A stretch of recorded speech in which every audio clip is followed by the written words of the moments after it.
ഉണ്ടാക്കാൻ പോകുന്ന ഉഴുന്നുവടയാണ്. അതിനായിട്ട് ഈ സ്പ്ലിറ്റ് ഉഴുന്നാണ് ഇവിടെ കിട്ടുന്നത്. അത് ഞാനൊരു 4 മണിക്കൂർ വെള്ളത്തിൽ കുതിക്കാൻ ഇട്ടിട്ടുണ്ട്. 250 ഗ്രാമായിട്ട് എടുത്താണ് വെള്ളത്തിൽ കുതിക്കാൻ ഇട്ടിരിക്കുന്നത്. ഇത് ഉഴുന്നുവട ഉണ്ടാക്കാൻ മുഴുവനായിട്ടുള്ള ഉഴുന്നാണ് നല്ലത്. അത് കിട്ടിയില്ല ഇതേ കൊണ്ട് കുഴപ്പമില്ല, എന്നാലും അതാണ് ഒന്നുകൂടെ നല്ലത്. നിങ്ങളുടെ കയ്യിൽ ആ ഉഴുന്നാണ് എന്നുണ്ടെങ്കിൽ അത് തന്നെ ഉപയോഗിക്കാം.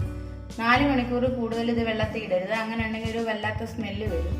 കുറഞ്ഞത് 3 മണിക്കൂർ അല്ലെ 4 മണിക്കൂർ, അതിൽ കൂടാനേ പാടില്ല. ഇനി ഇതൊന്ന് കഴുകി വൃത്തിയാക്കിയതിന് ശേഷം നമുക്കിതൊന്ന് അരച്ചെടുക്കാം.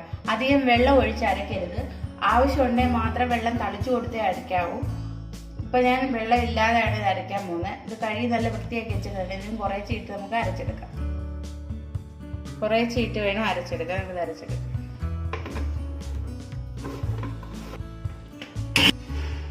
ഈ പരുവത്തിന് വേണം ഇത് അരച്ചെടുക്കാൻ.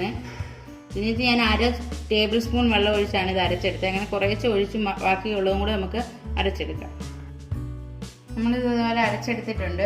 ഒന്നുകിൽ ഫോർക്ക് ഉപയോഗിച്ച് നല്ലപോലെ ഇതിങ്ങനെ ബീറ്റ് ചെയ്തെടുക്കണം, അല്ലെങ്കിൽ കൈ ഉപയോഗിച്ച് ചെയ്യണം. ഒരു 5 മിനിറ്റത്തോളം ഇങ്ങനെ ചെയ്തെടുക്കണം.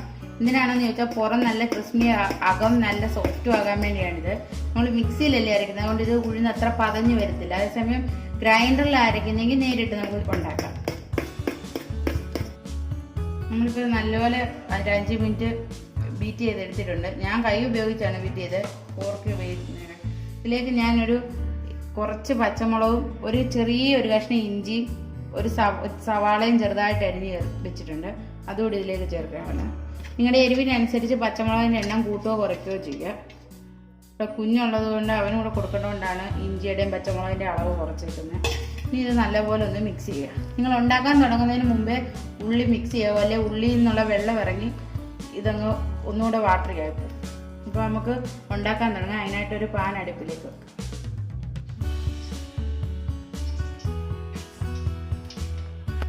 സഫോള ഗോൾഡ് എന്ന് പറഞ്ഞാൽ ഹെൽത്തി ഓയിലാണ്, അതുകൊണ്ടാണ് ഇങ്ങനെ ചുമന്നിരിക്കുന്നത്.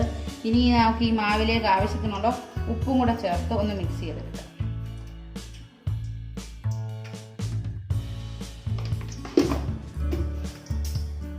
നല്ലതുപോലെ ഉപ്പ് മിക്സ് ചെയ്യണം, അല്ലെങ്കിൽ എല്ലായിടത്തും ഒരുപോലെ എത്തത്തില്ല. ചില ഭാഗത്ത് ഉപ്പ് കൂടുതലും ചില ഭാഗത്ത് ഉപ്പ് കുറവുമായി പോവും.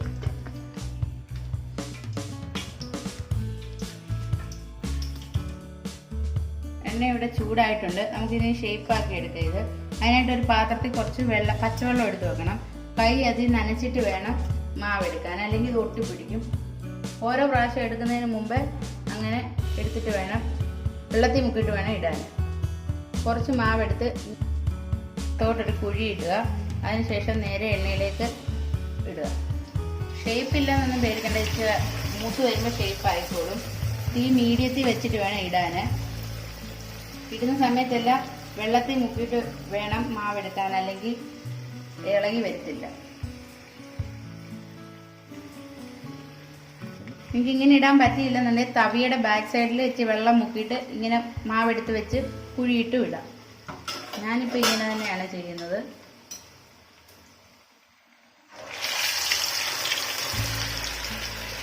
ആദ്യം ഇട്ടൊന്ന് തിരിച്ചിട്ട് കൊടുക്കാം.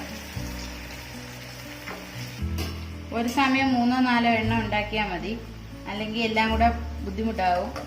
നമുക്ക് ചെറു തീയിലിട്ട് വേവിച്ച് ഇതെല്ലാം വറുത്തെടുക്കാം. ഇരിക്കുന്ന മാവെല്ലാം അങ്ങനെ ഉണ്ടാക്കിയെടുക്കാം.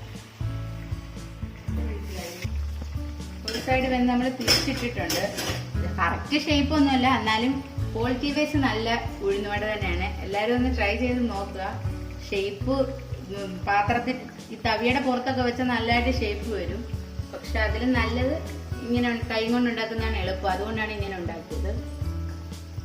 ഇപ്പൊ വെന്തിട്ടുണ്ട്. ഇത് വെന്തോന്ന് അറിയാൻ വേണ്ടി ഈ ഫോർക്ക് വെച്ച് ഇങ്ങനെ ഒന്ന് കുത്തി നോക്കുക. എന്നിട്ട് താഴെ ഇടുമ്പോൾ ഫോർക്ക് ക്ലീൻ ആയിട്ട് വരികയാണെങ്കിൽ വെന്തു എന്ന അർത്ഥം. അതേസമയം നിങ്ങൾക്ക് ഈ കളറല്ല കുറച്ചുകൂടെ ഗോൾഡൻ കളർ വേണേൽ തീ ഒന്ന് കൂട്ടിയിട്ട് മുരിയിച്ചെടുക്കാം. ഞാൻ ഈ പരുവത്തിൽ എടുക്കുകയാണ്. നമ്മുടെ ഉഴുന്നുവട ഇവിടെ റെഡി ആയിരിക്കുകയാണ്. നല്ല പുറം നല്ല ക്രിസ്പി, അകം നല്ല സോഫ്റ്റുമാണ്. നിങ്ങൾക്ക് ഷേപ്പ് അല്ലെന്നേ ഉള്ളൂ, എന്നാലും അത്യാവശ്യം കുഴപ്പമില്ലെന്ന് തോന്നുന്നു. എല്ലാവരും ഒന്ന് ട്രൈ ചെയ്ത് നോക്കണം. ട്രൈ ചെയ്ത് നോക്കിയിട്ട് ഇഷ്ടപ്പെട്ടുവെങ്കിൽ കമന്റുകൾ അറിയിക്കണം. ഇത് നമ്മുടെ വീട്ടിൽ പെട്ടെന്ന് തയ്യാറാക്കാൻ പറ്റിയ നല്ലൊരു ഉഴുന്നുവട തന്നെയാണ്. ടേസ്റ്റ് വൈസ് യാതൊരു കുഴപ്പമില്ല. അപ്പോൾ എല്ലാവരും ഒന്ന് ട്രൈ ചെയ്ത് നോക്കണം. ട്രൈ ചെയ്ത് നോക്കിയിട്ട് ഇഷ്ടപ്പെട്ടെങ്കിൽ കമന്റുകളായി അറിയിക്കണം. ലൈക്ക് ചെയ്യണം, ഷെയർ ചെയ്യണം. വീണ്ടും നല്ലൊരു വീഡിയോയുമായി വരാം. അതിന് ആരെങ്കിലും പുതിയതായിട്ടാണ് കാണുന്നതെങ്കിൽ സബ്സ്ക്രൈബ് ചെയ്യാൻ മറക്കരുത്. Tata, bye bye.